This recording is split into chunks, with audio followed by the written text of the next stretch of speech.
नमस्कार दोस्तों, लाल बत्ती के एक और नए एपिसोड में आप सभी का बहुत बहुत स्वागत है। और आज के एपिसोड में बात करेंगे भारत के बारे में। भारत से रिश्ते लेके जाएंगे अमेरिका के अंदर, जहां पर ये देखने को मिल रहा है कि अमेरिका के अंदर बैठे डोनाल्ड ट्रंप, जो अब तक भारत के ऊपर टैरिफ्स चिल्ला रहे थे, भारत उनसे दब नहीं रखा।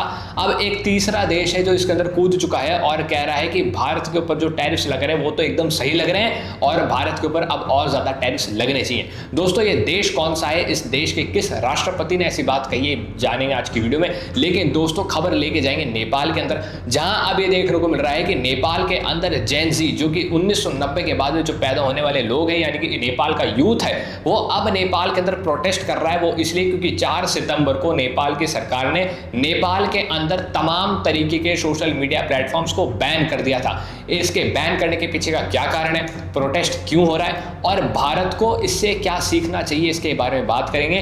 क्योंकि हो सकता है भारत के अंदर भी भारत को इस तरीके का प्रोटेस्ट भविष्य के अंदर झेलना पड़े।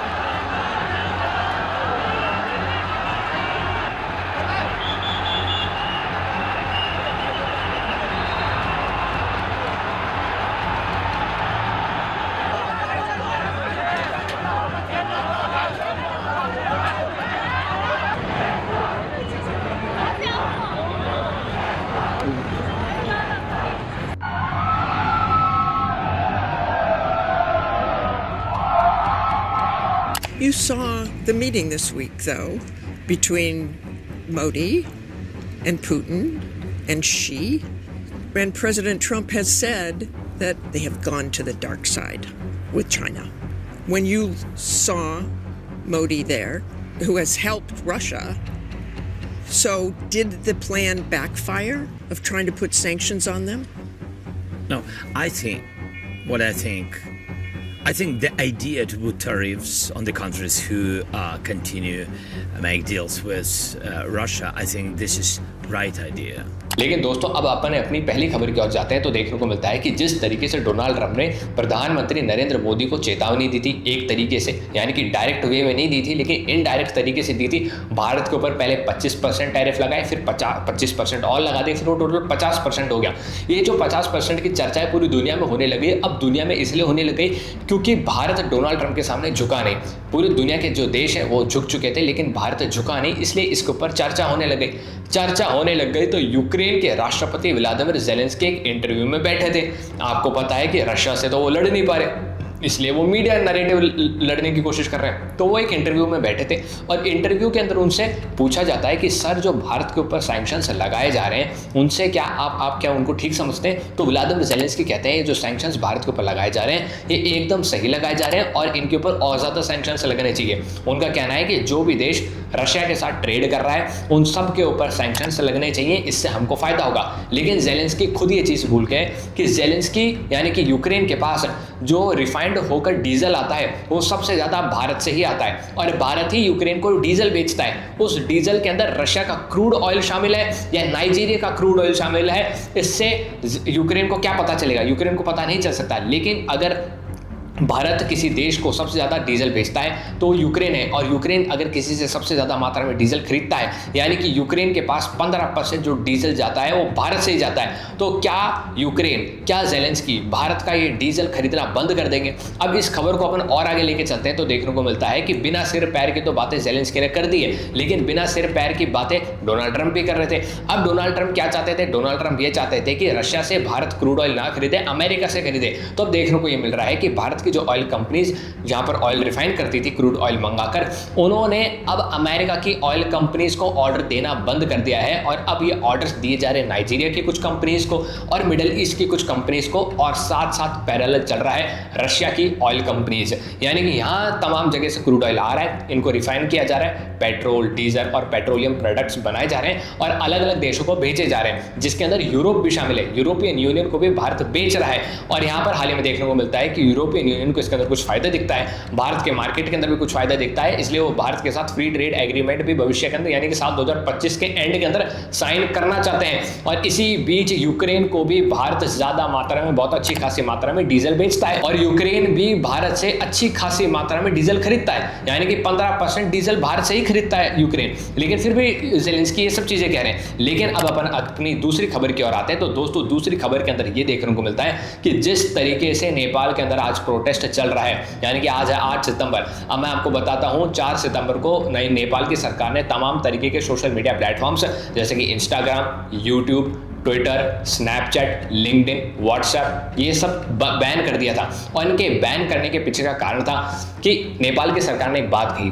नेपाल की सरकार ने कहा ये जो तमाम सोशल मीडिया प्लेटफॉर्म्स हैं, इन सबको नेपाल के अंदर रजिस्टर करना पड़ेगा। अगर ये अपने आप को नेपाल के अंदर रजिस्टर कर लेते हैं तो ही हम इनको चलने देंगे, वरना हम इनको नहीं चलने देंगे।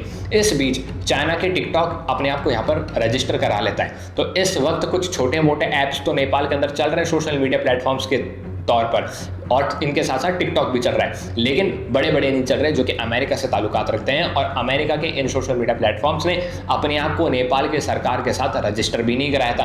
अब इस रजिस्ट्रेशन के अंदर काफ़ी चीज़ें हैं, जिसके अंदर काफ़ी रूल्स और रेगुलेशंस है, जिसके अंदर नेपाल की सरकार ये कहती है कि कई बार नेपाल के अंदर फेक न्यूज़ फैला दी जाती है, उनसे नेपाल के अंदरूनी मामलों को काफ़ी ठेस पहुँचती है, नुकसान होता है, अलग अलग चीज़ें हो जाती हैं, घटित हो जाते हैं। इसलिए उन तमाम चीज़ों को मिटाने के लिए नेपाल के अंदर ये चीज़ लाई जा रही है। लेकिन ये जो सोशल मीडिया प्लेटफॉर्म्स है, जो कि American based social media platforms है, ये अपनी मनमानी करते हैं और ये अपने आप को रजिस्टर नहीं करते हैं। बड़ी दुख की बात यह है कि ऐसे सिचुएशन के अंदर नेपाल की जनता, नेपाल की सरकार या फिर अपने देश की जो सोवरेनिटी है उसके साथ खड़ी न होकर इन अमेरिकन ऐप्स के साथ खड़ी होती है और सरकार के खिलाफ प्रोटेस्ट शुरू कर देती है।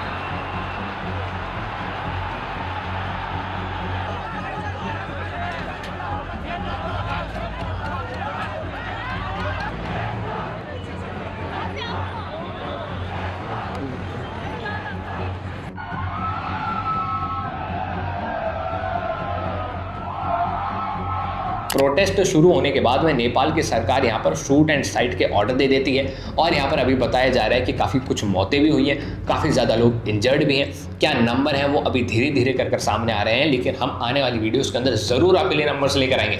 लेकिन अब सवाल ये है कि अगर भविष्य के अंदर, हाल ही में आपने सुना कि प्रधानमंत्री नरेंद्र मोदी ने 15 अगस्त को एक भाषण दिया। प्रधानमंत्री नरेंद्र मोदी ने कहा कि भारत को खुद के सोशल मीडिया ऐप्स को बनाने की ज़रूरत है, सोशल मीडिया प्लेटफॉर्म्स ऐप्स को बनाने की ज़रूरत है।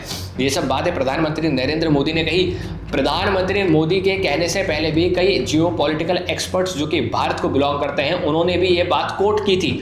अब अगर भविष्य के अंदर सरकार को लगता है कि हमें इन तमाम सोशल मीडिया प्लेटफॉर्म्स को बैन करना चाहिए, तो क्या सरकार बड़ी प्रॉपर तरीके से इनको बैन कर पाएगी? अगर अमेरिका को झटका देना पड़े तो आज डिजिटल व्यापार के अंदर भारत ही है जो अमेरिका को सबसे बड़ा व्यापार देता है। अगर भारत को जरूरत पड़ती है इन ऐप्स को बैन करने के लिए, तो क्या भारत की जनता, भारत की सरकार की मदद करेगी या इसी तरीके से प्रोटेस्ट करेगी?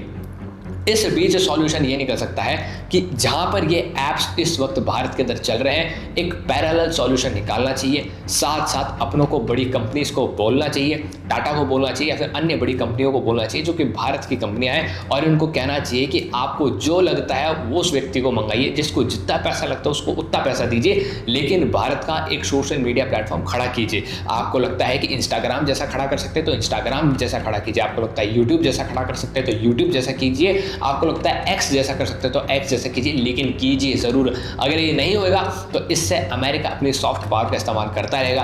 अमेरिका की सरकार और अमेरिका की कंपनीज अपनी मनमानी दुनिया भर के देशों के अंदर करती रहेगी। और आपको जानकारी के लिए मैं बता दूं कि इन कंपनीज के जो डिजिटल व्यापार दुनिया भर के अंदर करती हैं, इनके ऊपर कोई भी टैरिफ्स नहीं लगता है। जो डोनाल्ड ट्रंप दुनिया भर के देशों के ऊपर टैरिफ्स लगा रहे हैं, अगर उल्टा सभी देश मिलकर इनकी इन कंपनीज यानी कि सोशल मीडिया प्लेटफॉर्म वाली कंपनीज के ऊपर टैरिफ्स लगाने पर आ जाएं तो पूरा का पूरा अमेरिका शायद अरेस्ट हो सकता है, शायद डिजिटल अरेस्ट हो सकता है। उनको वही करना पड़ेगा जो दुनिया भर के देश चाहेंगे।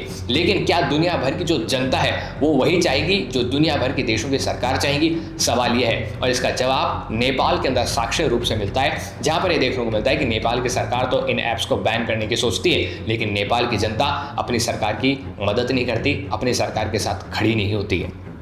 हाल ही में देखने को मिला था कि यूरोपियन यूनियन ने अमेरिका की एक बहुत बड़ी कंपनी जिसका नाम है गूगल, उसके ऊपर $3.5 बिलियन का फाइन लगा दिया। उन्होंने कहा कि जो एड्स चलाते हैं, ये जो जनता की अंदरूनी चीज़ों को पकड़ते हैं फिर उनको बेचते हैं, इन सब के अंदर एक फाइन लगेगा जिसका नंबर है $3.5 बिलियन। जैसे ही डोनाल्ड ट्रंप को इस चीज़ का पता चला, डोनाल्ड ट्रंप तुरंत, हाल ही की खबर है, एक दिन पुरानी ही खबर है, डोनाल्ड ट्रंप खुद यूरोपियन यूनियन के देशों के ऊपर भड़क उठे और कहा कि आप किस तरीके से टैरिफ्स लगा सकते हैं, किस तरीके से फाइन लगा सकते हैं हमारी कंपनीज के ऊपर। अब आप सोचिए, अगर इन कंपनीज के ऊपर टैरिफ्स लगा दिए जाएं, अगर इन कंपनियों के व्यापार के ऊपर सैंक्शंस लगा दिए जाएं, तो अमेरिका को कितना बड़ा झटका महसूस हो सकता है। आप क्या सोचते हैं इन तमाम चीज़ों के बारे में? नीचे कमेंट बॉक्स में लिखिए। जय हिंद, जय भारत, हमें सब्सक्राइब कीजिए।